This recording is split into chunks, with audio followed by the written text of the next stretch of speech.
Bismillahirrahmanirrahim. Assalamualaikum warahmatullahi wabarakatuh. Bagaimana kabarnya anak-anak ibu semua yang solih dan solihah, siswa-siswi SD Ital Iza kelas 4? Semoga kalian di rumah bersama keluarga senantiasa dalam lindungan Allah dan senantiasa diberikan kesehatan oleh Allah Subhanahu wa taala ya. Amin amin ya robbal alamin. Alhamdulillah hari ini kita berjumpa lagi pada pelajaran tematik bersama Bu Fitria. Dan seperti biasa sebelum belajar kita berdoa terlebih dahulu ya. Berdoa dimulai.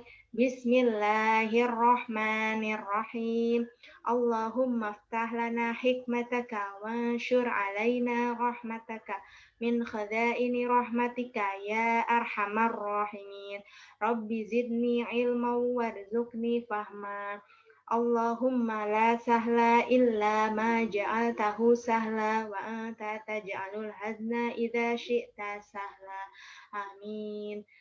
Baik, semoga kalian pada hari ini semangat dan selalu semangat untuk menyaksikan materi yang Ibu sampaikan ya. Nah, materi yang akan Ibu sampaikan hari ini adalah rangkuman materi tematik pelajarannya ada di tema 6, mulai dari subtema 1 sampai 3. Jadi hari ini Ibu akan mereview pelajaran yang ada di tema 6 ya, yang sudah Ibu sampaikan beberapa waktu lalu. Nah, hari ini Ibu akan mengulang atau mereview kembali apa saja yang telah kita pelajari pada saat tema 6 kemarin ya. Yang pertama, Ibu akan bahas adalah pelajaran PPKN. KD atau kompetensi dasarnya itu menjelaskan manfaat keberagaman karakteristik individu dalam kehidupan sehari-hari. Nah, keberagaman di sekitar kita itu ada banyak ya. Yang pertama dan kedua Ibu gabungkan karena saling terkait ya. Profesi, kemudian hobi dan atau kegemaran. Oke, keberagaman sekitar kita banyak profesi, banyak hobi ya. Setiap orang punya profesi dan hobinya masing-masing ya. Nah, profesi setiap orang sebagian besar berasal dari cita-cita mereka waktu kecil. Ya. Jadi profesi itu berkaitan dengan cita-cita. Ya, biasanya setiap orang sebagian besar profesinya berasal dari cita-cita mereka waktu kecil. Hal ini didasari dengan hobi, minat, atau kesukaan mereka dulu. Ya, jadi cita-cita ini juga biasanya berkaitan dengan hobi. Seseorang memiliki kegemaran atau kesukaan terhadap sesuatu hal atau suatu bidang tertentu, nanti ada kemungkinan cita-citanya tidak jauh-jauh dari hobinya. Nah, dari situ nanti pekerjaannya juga tidak jauh-jauh dari cita-citanya. Nah, minat atau kesukaan kalian terhadap bidang tertentu dapat membantu untuk meraih cita-cita. Tapi cita-cita tidak selalu menjadi profesi. Ya, ada orang yang bercita-cita ingin menjadi dokter, tapi ternyata profesinya bukan menjadi dokter. Jadi tidak selalu ya. Kemudian cita-cita bisa menjadi suatu impian yang ingin dicapai sesuai minat dan kesukaan. Ya, cita-cita itu adalah sesuatu yang kita impikan, yang ingin dicapai sesuai dengan apa yang kalian minat, apa yang kalian suka ya. Nah, ada beragam profesi di Indonesia. Di antaranya, misalnya di sini ada pilot. Tugasnya apa atau pekerjaannya apa? Menjalankan pesawat terbang. Kemudian ada peternak. Ini berkaitan dengan peliharaan atau memelihara hewan. Kemudian nanti bisa dijual hewannya, hasilnya ya. Kemudian petani menanam padi atau bercocok tanam, kemudian pegawai kantor tentu bekerja di kantor, dokter ini membantu orang yang sakit ya, guru memberikan ilmu kepada muridnya, kemudian polisi menjaga keamanan, arsitek membuat desain, bangunan, dan lain sebagainya ya. Nah, setiap profesi memiliki kelebihan masing-masing dan memiliki tugasnya masing-masing, sehingga kita patut menghargai dan tidak boleh menjelekkan profesi yang satu dengan yang lainnya ya.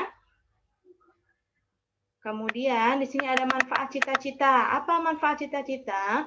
Dengan kita memiliki cita-cita dapat membantu dalam meraih sesuatu yang diinginkan. Kemudian apa? Termotivasi untuk belajar. Nah, kalau kalian punya cita-cita ingin menjadi seseorang, misalkan ingin menjadi dokter, arsitek, kemudian hafiz, hafizo, berarti harus belajar supaya bisa meraih semua itu. Jadi termotivasi ya. Kemudian memberikan gambaran dalam menentukan jurusan dalam pendidikan. Nah, orang yang ingin meraih cita-citanya, biasanya nanti pendidikannya, jurusannya akan mengambil jurusan yang sesuai dengan cita-citanya, biasanya ya. Kemudian selanjutnya, sarana bekal dalam menghadapi masalah kehidupan ya. Karena dalam meraih cita-cita itu banyak yang harus kita hadapi ya, tidak semudah yang kita bayangkan, ada masalah-masalah dalam meraih itu. Jadi kita belajar untuk menghadapinya. Kemudian mengajarkan bahwa untuk berhasil harus ada usaha dan kerja keras. Nah, seseorang yang mau berhasil harus berusaha dan kerja keras, tidak hanya malas-malasan ya. Kemudian cara meraih cita-cita. Lakukan yang kalian bisa dan mau mencoba. Ya, lakukan saja yang kalian bisa. Jangan takut untuk mencoba, ya. Percayalah pada kemampuan diri sendiri, tidak boleh minder. Karena setiap orang itu punya kelebihannya masing-masing, ya. Kemudian berpikir positif. Nah, berpikir positif ini kalian harus yakin bahwa kalian bisa, tidak boleh pantang menyerah dulu, fokus pada tujuan yang ingin dicapai, selalu berusaha dan pantang menyerah ya. Kalau gagal coba lagi sampai meraih keberhasilan. Kemudian berbakti kepada kedua orang tua. Nah, ini hal yang paling penting. Karena dengan berbakti kepada kedua orang tua, insya Allah nanti ridho Allah juga akan diberikan kepada kita. Jadi nanti kita akan lebih mudah untuk meraih apa yang kita cita-citakan. Selalu beribadah dan berdoa, ya. Jangan lupa sholat, berdoa agar segala yang kita cita-citakan dikabulkan, ya.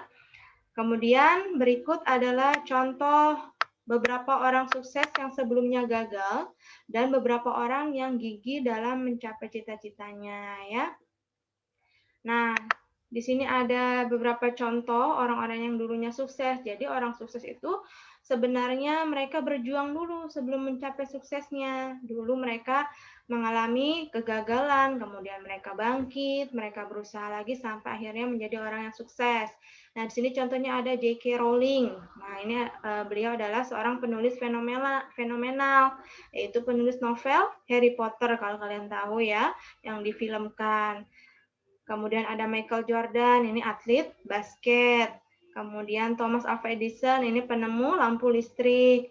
Walt Disney, pembuat kartun populer ya.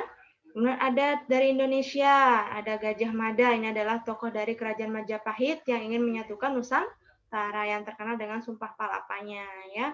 Nah, contoh orang-orang tersebut adalah orang yang dulunya sempat mengalami kegagalan, tapi mereka bangkit, mereka berusaha lagi sampai akhirnya mencapai cita-citanya ya.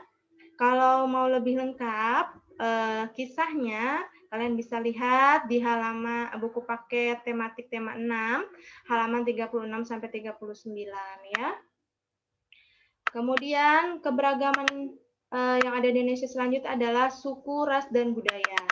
Nah, suku adalah suatu golongan manusia yang anggota-anggotanya biasanya menunjukkan atau mengidentifikasikan dirinya dengan sesamanya berdasarkan garis keturunan yang dianggap sama. Ya, jadi penggolongan manusia sesuai dengan keturunan yang dianggap sama. Nah, contoh suku yang ada di Indonesia sebenarnya banyak ya. Ibu beri contoh beberapa saja. Di sini ada dari Sumatera Utara namanya suku Batak, kemudian Sumatera Barat ada Minang, Jawa Tengah suku Jawa namanya, Jawa Barat ada Sunda, kemudian Baduy dari Banten, Jakarta itu suku Betawi, Kalimantan suku Dayak, Papua itu ada suku Asmat dan lain sebagainya ya. Si banyak. Kemudian yang kedua ada ras. Ras adalah sistem pengelompokan atau penggolongan manusia yang ada di muka bumi berdasarkan ciri-ciri fisik secara umum. Kalau suku tadi berdasarkan garis keturunan penggolongan manusianya. Nah, kalau ras itu berdasarkan ciri-ciri fisik ya. Nah, ras di Indonesia itu ada 4. Ada ras Malayan Mongoloid, kemudian ras Melanesoid, ras Asiatik Mongoloid, kemudian ada ras Kaukasoid. Dari semua ras ini memiliki ciri-ciri fisiknya masing-masing dan penyebarannya itu di beberapa daerah ya. Kalau ras Malayan Mongoloid itu kulitnya sawo matang ya. Kemudian penyebarannya mulai dari Sumatera, Jawa, Bali, Nusa Tenggara Barat, Kalimantan dan Sulawesi. Kalau ras Melanesoid, ciri-cirinya kulitnya hitam, rambutnya hitam, keriting, dan lain sebagainya. Nah, penyebarannya dari Papua, Maluku, dan Nusa Tenggara Timur. Kalau ras Asiatik, Mongoloid, ini biasanya ciri-cirinya kulitnya warnanya kuning, matanya sipit, bibir tipis. Nah, dari sini mungkin kalian bisa menebak, ini adalah ciri-ciri ras orang Cina, Jepang, dan Korea. Kemudian ada ras Kaukasoid, ciri-cirinya kulitnya kuning dan ada pula yang putih. Nah, rambut hitam atau pirang, hidung mancung. Nah, ini adalah termasuk orang India, Timur Tengah, Australia, Eropa, dan Amerika ya. Itu beberapa contoh ras yang ada di Indonesia. Kemudian sekarang peninggalan budaya Indonesia. Contohnya di sini ada Candi Borobudur. Candi Borobudur adalah candi Buddha terbesar yang didirikan oleh Raja Samaratungga dari Kerajaan Mataram kuno. Kemudian ada Waduk Jatiluhur, ini waduk aliran Sungai Citarum yang ada di Bandung sampai Karawang ya. Kemudian Jembatan Nasional Suramadu, ini di Jawa Timur yang melintasi Selat Madura, Pulau Jawa di Surabaya, kemudian Pulau Madura di Bangkalan, Indonesia ya. Kemudian ada Masjid Istiqlal. Nah, ini masjid terbesar di Asia Tenggara yang letaknya di Jakarta Pusat, didirikan dengan landasan semangat untuk menyatukan seluruh umat beragama, ya. Kemudian Rumah Kampung Naga, ini terletak di Tasikmalaya, Jawa Barat. Keunikan dari Kampung Naga ini, bentuk dan konstruksi bangunan serta ornamennya dibuat seragam. Jadi rumahnya itu mirip semua di kampung itu, ya. Selanjutnya keragaman keagamaan. Nah, di Indonesia ada 6 agama yang diakui. Yang pertama tentu Islam, kemudian Kristen Protestan, Katolik, Hindu, Buddha, dan Konghucu. Nah, Islam sendiri, kitab sucinya Al-Quran, tempat ibadahnya di masjid, hari rayanya Idul Fitri. Protestan sama Katolik itu kitab sucinya Injil, tempat ibadahnya di gereja, hari rayanya Natal. Kemudian Hindu, kitab sucinya Weda, tempat ibadahnya di pura, hari rayanya Nyepi dan Galungan ya. Buddha, kitab sucinya Tripitaka, tempat ibadahnya di Vihara dan hari rayanya Waisak. Kemudian Konghucu, kitab sucinya Shizujing, tempat ibadahnya di Kelenteng dan hari raya namanya Imlek ya. Nah, walaupun Indonesia memiliki keragaman yang banyak tersebut di atas tadi, sebaiknya kita tetap bersatu, saling menghargai, menghormati sesuai semboyan negara Indonesia, yaitu Bhinneka Tunggal Ika, yang artinya walaupun berbeda-beda tetap harus satu jua ya. Itu tadi pelajaran PPKN. Sekarang langsung saja kita masuk ke pelajaran bahasa Indonesia. Di bahasa Indonesia ini Kompetensi dasarnya adalah menggali isi dan amanat puisi yang disajikan secara lisan dan tulis dengan tujuan untuk kesenangan. Nah, puisi itu sendiri berartikan karya sastra hasil dari ungkapan dan perasaan seseorang dengan bahasa yang terikat irama, rima, penyusunan lirik, dan bait, serta menggunakan bahasa yang indah. Ya. Nah, ciri-ciri puisi itu sendiri adalah terdiri atas baris-baris yang disebut larik, terdiri atas beberapa bagian yang disebut bait, memiliki keteraturan bunyi suku kata terakhir tiap barisnya yang disebut rima, menggunakan kata-kata indah yang bersifat kiasan atau perumpamaan, ya. Kemudian di sini yang Ibu akan bahas pertama macam-macam rima. Nah, yang pertama ada rima a a a. Contohnya di sini kita bisa lihat di akhir katanya ya. Kicauan burung di pagi hari, i. Kemudian penyanyi, i. Diri, i. Juri, i. Walaupun belakangnya i semua, tapi ini disebutnya namanya rima a a. Ya. Lihat. Oke. Sekarang yang kedua, rimanya ab, ab. Kita lihat di akhir katanya saja langsung ya. Bulan purnama di malam hari yang indah. Hurufnya A dan H ya, atau A dan A, H, sama ya, A dan H. Kemudian siswanya A, lelah, A dan H. Bangsa, A. Ya, berarti A, B, nih, ini A, ini B, ini A, ini B. Walaupun belakangnya tidak AB, tapi disebutnya AB, AB ya. AH ini disebut A, yang A ini disebut B, kemudian AH ini disebut A, kemudian A ini disebut B. Jadi rimanya AB, A, B. Kemudian sekarang yang ketiga, rima A, B, B, A. Lihat kata-kata akhirnya, menjadi pengusaha adalah cita-citaku, U. Kemudian menggapainya, A. Mengejarnya, A. Seperti itu, U. Berarti A, B, B, A. Ya. Kemudian yang keempat, ada rima AA, BB. Lihat belakangnya, presenter, E dan R. Dokter, E dan R. Cita-cita, A, sesama A. Ya. Jadi diambil huruf vokalnya E dan E nih. Berarti A, B, B. Ya. Seperti itu. Ini contoh rimanya. Sekarang kita tentukan puisi berikut, ciri-ciri atau unsur-unsur puisi pada contoh berikut ya.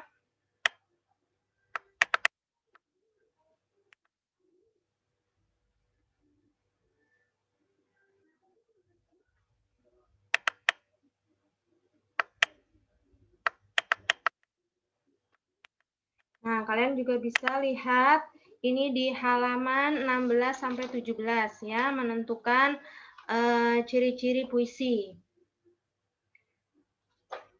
Oke, di sini ada puisi yang berjudul Cita-Cita. Karya Rukmayanti. Nah, di sini ada misalkan ada pertanyaan tentukan temanya. Tema itu berarti isi puisinya tentang apa? Bertema apa ya? Berarti menggapai cita-cita temanya. Judul puisinya cita-cita. Jadi judul dengan tema itu berbeda ya. Kemudian yang ketiga, pengarang puisinya ada Rukmayanti. Nah, jumlah baitnya ada 3. Mana bait? Bait itu yang ini. Ya, kalian bisa lihat ini bait. Ini bait pertama, ya. Kemudian bait itu ada 4 baris biasanya.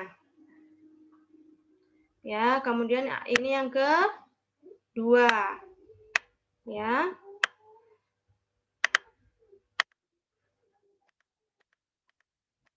Oke, Ibu ulangi.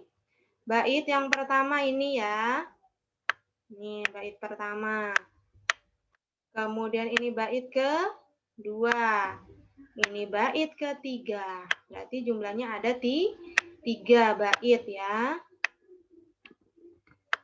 Oke. Kemudian jumlah baris. Nah, jumlah barisnya ada berapa?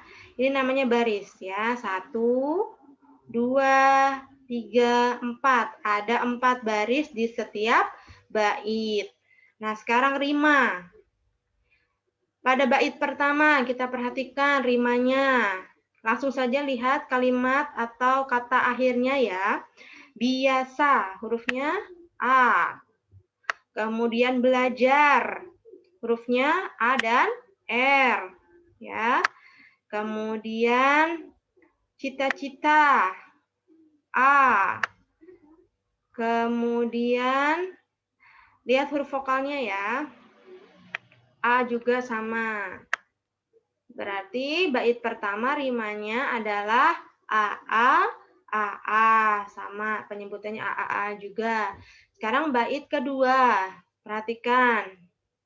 Di sini huruf terakhirnya itu vokalnya adalah U. Ya. Ini U. Kemudian ilmu U juga. Terarah A. Ya. Buku U. Maka rimanya UU, AU. Tapi ditulisnya adalah AA, BA. Ya, sesuai dengan jenis rima ya. Kemudian bait ketiga. Kata akhirnya adalah A. Kemudian A lagi, hambatan, tinggi I. Kemudian depan A, maka rimanya adalah AAIA atau disebut AABA. Seperti itu ya. Sekarang amanat atau pesan dalam puisi tersebut. Nah, bisa kita lihat ketika kita sudah membaca puisinya, maka amanatnya adalah kita harus berusaha menggapai cita-cita dengan penuh semangat. Ya, aku hanyalah insan biasa bernaung di gedung ini untuk belajar, berjuang demi cita-cita, sampai dimanapun akan ku kejar, sampai dimanapun dia mengejar ya. Sampai nanti kalian baca sampai bait terakhir. Nah, dapat disimpulkan puisi ini beramanatkan menggapai cita-cita itu harus penuh dengan semangat ya. Seperti itu. Nah, sekarang kita langsung masuk ke pelajaran IPA. KD-nya adalah membandingkan siklus hidup beberapa jenis makhluk hidup serta mengaitkan dengan upaya pelestariannya. Nah, langsung saja Ibu terangkan di sini pengertian daur hidup. Daur hidup adalah rangkaian penahapan yang dilalui oleh suatu makhluk hidup mulai dari masa remaja, dewasa, sampai terdirinya spora atau biji atau telur yang dibuahi lagi ya. Daur hidup ini dibagi menjadi 2, yaitu dengan metamorfosis dan tanpa metamorfosis ya. Nah, metamorfosis itu sendiri berarti perubahan bentuk dari satu fase ke fase lain dalam satu daur hidup suatu organisme. Nah, metamorfosis itu sendiri dibagi menjadi 2. Ada metamorfosis sempurna dan metamorfosis tidak sempurna. Kalau yang sempurna, bentuk tubuh hewannya saat lahir sangat berbeda dengan bentuk dewasanya. Nah, yang tidak sempurna berarti bentuk tubuh hewannya saat lahir tidak terlalu berbeda dengan bentuk dewasanya. Ya, perubahannya tidak terlalu berbeda. Nah, di sini sekarang daur hidup hewan secara metamorfosis sempurna ya. Itu meliputi perubahan dari telur menjadi ulat, menjadi larva. Larva ini adalah bentuk muda dari suatu hewan kemudian berubah menjadi kepompong atau disebut dengan pupa, kemudian jadi dewasa atau imago ya. Contoh hewan yang mengalami metamorfosis sempurna itu ada katak, kemudian ada nyamuk dan lalat ya. Katak itu berubahnya dari telur menjadi kecebong tanpa kaki, kecebong dengan kaki, katak muda, katak dewasa, kemudian bertelur lagi, berubah lagi terus-menerus seperti itu. Nah, ini namanya daur hidup ya, metamorfosis secara sempurna. Kemudian nyamuk dari telur berubah menjadi larva jentik, kemudian pupa, menjadi nyamuk dewasa, kemudian bertelur lagi dan lain sebagainya terus seperti itu. Ya. Kemudian lalat dari telur berubah menjadi larva, kemudian menjadi kepompong atau pupa. Nah, berubah menjadi lalat dewasa, kemudian bertelur lagi, menjadi larva lagi, menjadi pupa lagi dan seterusnya. Ya. Kemudian tahapan metamorfosis tidak sempurna itu biasanya lebih singkat dari yang sempurna. Terjadi berubah dari telur menjadi nimfa atau hewan muda, kemudian langsung berubah menjadi dewasa. Nah, contoh hewannya itu ada kecoa, kemudian capung dan jangkrik. Nah, di sini kecoa meliputi telur berubah menjadi nimfa langsung menjadi kecoa dewasa ya. Kemudian capung perubahannya dari telur, kemudian nimfa, kemudian nimfa melepas kulitnya, berubah menjadi capung. Kemudian kalau jangkrik, ya jangkrik itu dari telur berubah menjadi nimfa, langsung jangkrik dewasa. Nah, sekarang kupu-kupu dan belalang. Kalian bisa lihat perbedaannya. Nah, kupu-kupu itu berubah dari telur menjadi larva, menjadi pupa, menjadi imago. Sementara kalau belalang dari telur, nimfa, kemudian menjadi dewasa. Apa perbedaannya? Kalau kupu-kupu ada pupanya, ya. Kalau belalang tidak, dia lebih singkat. Berarti kupu-kupu adalah jenis hewan yang mengalami metamorfosis secara sempurna. Sementara belalang adalah contoh hewan yang mengalami metamorfosisnya tidak sempurna. Kemudian sekarang daur hidup tumbuhan. Tumbuhan hijau ya. Dan berbiji.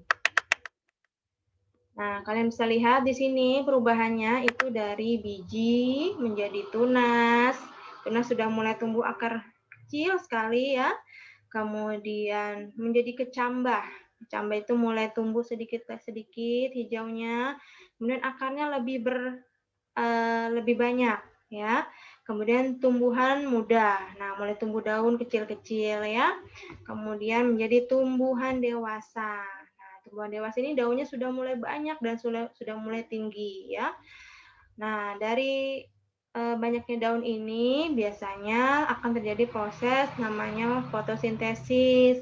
Nah, fotosintesis ini akan adalah proses pembentukan makanan pada tumbuhan. Nah, dari sini nanti akan semakin besar banyak lagi tumbuhannya, kemudian akan tumbuh bunga. Nah, bunga ini biasanya akan ada bijinya. Bijinya ada kulitnya. Nah, untuk menanamnya kembali tentu bijinya kita keluarkan dari kulitnya, kemudian kita tanam lagi akan tumbuh tunas lagi, kecambah lagi dan seterusnya, ya. Kemudian sekarang usaha pelestarian hewan dan tumbuhan. Pelestarian hewan yaitu dengan menangkar hewan langka dengan cara mengisolasi hewan tersebut. Kemudian tempat perlindungan hewannya itu namanya suaka marga satwa. Mengambil telur-telur hewan langka untuk membantu menetaskannya. Ya, kenapa diambil? Supaya tidak diambil atau dimakan oleh hewan yang lebih besar kalau kita taruh di alam liar ya. Kemudian memindahkan hewan langka ke tempat yang lebih sesuai dengan habitatnya yang mereka memang tinggal di mana sesuai ya.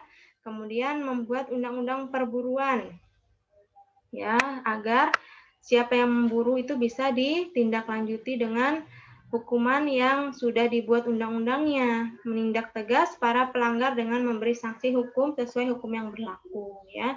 Seperti itu. Kemudian usaha pelestarian tumbuhan, yaitu dengan membuat kebun, ya, mulai dari kebun koleksi, kebun plasmanupa sampai kebun botani. Nah, kalau kebun koleksi itu biasanya untuk mempertahankan tumbuhan bibit unggul, ya, bibit yang bagus. Ya, ini contohnya ada kebun kelapa di Bone dan kebun mangga di Pasuruan. Kemudian kebun plasmanupa ini perkembangan dari kebun koleksi. Contohnya itu ada di kebun plasmanupa di Cibinong Lipi dengan buah-buahan inti, talas dan suwek. Kemudian kebun botani itu di Bogor, ya, atau disebut dengan Kebun Raya Bogor. Seperti itu. Kemudian sekarang pelajaran IPS, yaitu mengidentifikasi karakteristik, ruang, dan pemanfaatan sumber daya alam untuk kesejahteraan masyarakat dari tingkat kota atau kabupaten sampai tingkat provinsi. Nah, yang pertama akan Ibu jelaskan adalah hubungan kondisi geografis dengan aktivitas penduduk. Nah, geografis di Indonesia itu bentuknya ada pegunungan, dataran tinggi, dataran rendah, dan pantai. Kalau pegunungan itu adalah rangkaian gunung yang tingginya rangkaian gunung yang tinggi dibandingkan dengan daerah sekitarnya. Nah, tingginya adalah 500 meter di atas permukaan laut. Nah, biasanya orang yang tinggal di pegunungan ini bekerjanya sebagai petani, berladang, dan berkebun. Tanaman yang cocok itu ada palawija, sayur-sayuran, bunga, teh, kopi, cengkeh, pala, dan buah-buahan. Kemudian kalau di dataran tinggi adalah dia sebenarnya bentuknya datar, tapi letaknya itu ada di daerah yang tinggi, maka disebut dataran tinggi. Tingginya ada 700 sampai 800 meter di atas permukaan laut. Nah, orang yang tinggal di sini biasanya bekerja sebagai petani dan atau berladang, ya. Tanaman yang cocok di daerah ini ada sayur mayur dan buah-buahan. Selain itu, di dataran tinggi sering dijadikan tempat wisata karena udaranya yang sejuk dan pemandangannya indah. Nah, dataran rendah itu sebenarnya juga dataran, ya, datar bentuknya, memiliki ketinggian yang di antara 0 sampai 200 meter dari permukaan laut. Nah, penduduk di daerah ini umumnya bekerja sebagai petani, pedagang, buruh, pegawai kantor lebih banyak, ya. Nah, tanaman yang cocok di daerah ini adalah kelapa, padi, tebu, jagung. Kemudian daerah pantai adalah bagian daratan yang berbatasan langsung dengan laut. Nah, penduduk daerah ini umumnya bekerja sebagai nelayan, petani garam, pengrajin hasil dari laut, ya. Kemudian ada penjual jasa karena biasanya di pantai itu dijadikan tempat objek wisata. Tanaman yang cocok di daerah ini ada kelapa, semangka, melon, dan buah naga.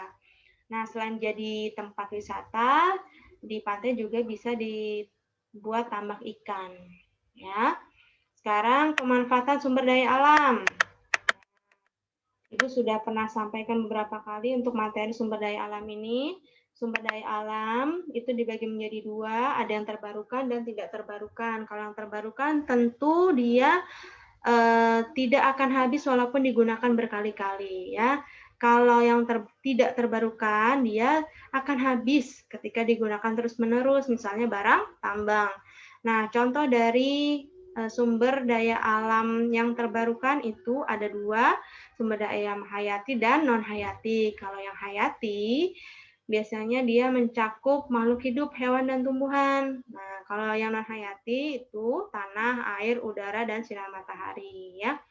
Kemudian yang sumber daya alam tidak terbarukan itu contohnya barang tambang.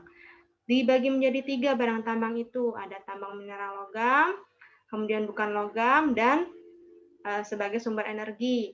Yang mineral logam contohnya biji besi, nikel, emas, tembaga, timah, dan bauksit. Kemudian mineral bukan logam contohnya kapur, pasir, kaolin, asbes, mika, tanah liat, dan intan. Nah, untuk sumber daya energinya ada minyak bumi, gas alam, dan batu bara, ya. Nah, sekarang pemanfaatannya, pemanfaatan hasil pertanian. Nah, hasil pertanian ini biasanya digunakan sebagai bahan pangan, ya, yang bersumber dari padi, jagung, kentang, dan lainnya, ya. Kemudian hasil perkebunan bisa dimanfaatkan sebagai bahan sandang. Ya, contohnya serat rami yang bisa digunakan untuk membuat pakaian. Kemudian bahan untuk membuat makanan dan minuman, contohnya dari buah-buahan dan sayur mayur. Kemudian bahan baku obat-obatan, contohnya kunyit untuk menurunkan kadar gula darah dan untuk bumbu masakan, kayu manis untuk bumbu masakan dan membuat minuman, ya, jambu biji mengobati diare dan lainnya. Bahan baku industri dari perkebunan kelapa sawit akan bisa sebagai bahan baku untuk membuat minyak sayur. Serat pohon untuk membuat kertas, tebu untuk membuat gula, buah dan sayur untuk industri makanan dan minuman, ya. Kemudian pemanfaatan hasil dari peternakan. Ada hewan ternak sapi, ya, bisa dimanfaatkan dagingnya, susunya dan kulitnya. Daging bisa jadi bakso, sosis dan lain sebagainya, susu jadi yogurt, keju, kemudian kulitnya bisa jadi pakaian, mebel, sepatu dan lainnya. Nah, selain hewan yang diambil daging, susu maupun kulit, hewan juga bisa dijadikan digunakan atau dimanfaatkan tenaganya. Contohnya ada kuda, sapi, unta, dan domba. Kemudian ada juga hewan yang tidak bisa diambil atau digunakan tenaganya, tapi digunakan yang lainnya seperti telur dan dagingnya, bulunya itu adalah ayam dan bebek. Nah, telur dan daging ayam atau bebek bisa dijadikan bahan makanan. Kemudian bulunya bisa dibuat alat rumah tangga seperti kemoceng, ya, membuat kok dari untuk bulu tangkis seperti itu, ya. Kemudian pemanfaatan hasil laut. Hasil laut itu yang paling sering dimanfaatkan oleh manusia itu ada ikan, kerang, dan rumput laut. Ikan bisa diolah menjadi makanan, kerang mutiara dapat diolah menjadi perhiasan, kemudian rumput laut dapat diolah menjadi makanan, dan dapat juga dijadikan bahan kosmetik dan obat-obatan, ya. Kemudian pemanfaatan hasil hutan. Nah, hutan ini dapat dihasilkan kayu dan non-kayu. Kalau kayu bisa diolah menjadi bahan industri. Industri kertas diambil seratnya, kemudian menjadi anyaman dari rotan, mebel, dan lainnya. Kemudian contoh hasil non-kayu itu ada madu hutan dan bisa dijadikan objek wisata. Ya. Pemanfaatan hasil pertambangan yang terakhir. Nah, hasil pertambangan ini dapat dijadikan bahan bakar kendaraan bermotor, bahan bangunan, perhiasan, dan obat. Daerah penghasil tambang di Indonesia diantaranya ada penghasil minyak bumi ada di Kalimantan Timur, Balikpapan, kemudian di Jawa Tengah, di Cilacap, dan sebagainya. Kemudian batu bara ada di Sulawesi Selatan, di Makassar, kemudian emas ada di Papua Timika, ya. Nah, itu tadi yang terakhir Ibu bisa sampaikan. Alhamdulillah sudah selesai. Nah, ini dia rangkuman materi tematik kelas 4, tema 6, mulai dari subtema 1 sampai 3. Alhamdulillah sudah selesai. Sekian yang dapat Ibu sampaikan. Semoga apa yang Ibu sampaikan bisa bermanfaat untuk kalian. Kalian bisa mengulang-ulang kembali sambil melihat materinya yang sudah Ibu sampaikan, ya. Ibu mohon maaf apabila ada kesalahan. Baik, sebelum diakhiri kita ucapkan hamdalah, alhamdulillahirrabbilalamin. Kita berdoa, subhanaka Allahumma wa bihamdika, asyhadu an la ilaha illa anta, astaghfiruka wa atubu ilaik. Terima kasih, semoga kalian selalu semangat. Sampai jumpa di pertemuan berikutnya. Wassalamualaikum warahmatullahi wabarakatuh.